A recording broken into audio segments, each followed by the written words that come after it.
भाजपाच्या या एकूण नोट जिहादने तावडेंच्या आयुष्याचा पार विनोद करून टाकलेला आहे। निवडणुका जिंकण्यासाठी एकनाथ शिंदे आणि देवेंद्र फडणवीस किंवा एकूण भाजपा आणि गद्दार गँग किती खालच्या स्तराला, किती निम्नतम स्तराला जाऊ शकते हे मागच्या काही दिवसातनं स्पष्ट दिसत आहे।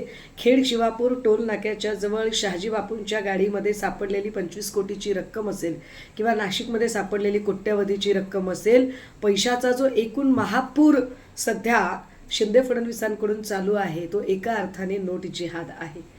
पण हा सगळा नोट जिहाद चालू असताना आज घडलेली घटना ही एकाच वेळेला भाजप आणि शिंदे हरत आहेत हे तर स्पष्ट आहेच आहे, परंतु भाजपा किती कूटनीतीचं राजकारण करू शकते आणि भाजपा फक्त सोबत घेतलेल्या लोकांनाच संपवत नाही तर भाजपा पक्षांतर्गत लोकांना सुद्धा संपवण्याचं गलिच्छ राजकारण करू शकते हे आजच्या घटनेवरून पुन्हा एकदा स्पष्ट झालंय।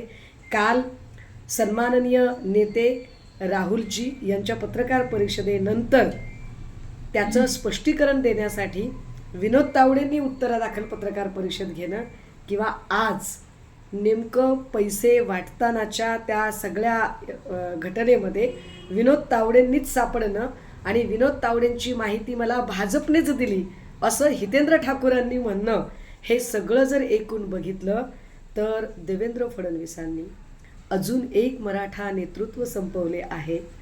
भाजपाच्या या एकूण नोट जिहादने तावडेंच्या आयुष्याचा पार विनोद करून टाकलेला आहे। देवेंद्र जी खुश तो बहुत होंगे आप। मुख्यमंत्री पदाच्या शर्यतीतला एक एक माणूस तुम्ही संपवत आणलात। आधी एकनाथ खडसे, मग पंकजा मुंडे, आता विनोद तावडे। देवेंद्रजी पुढचा नंबर कुणाचा?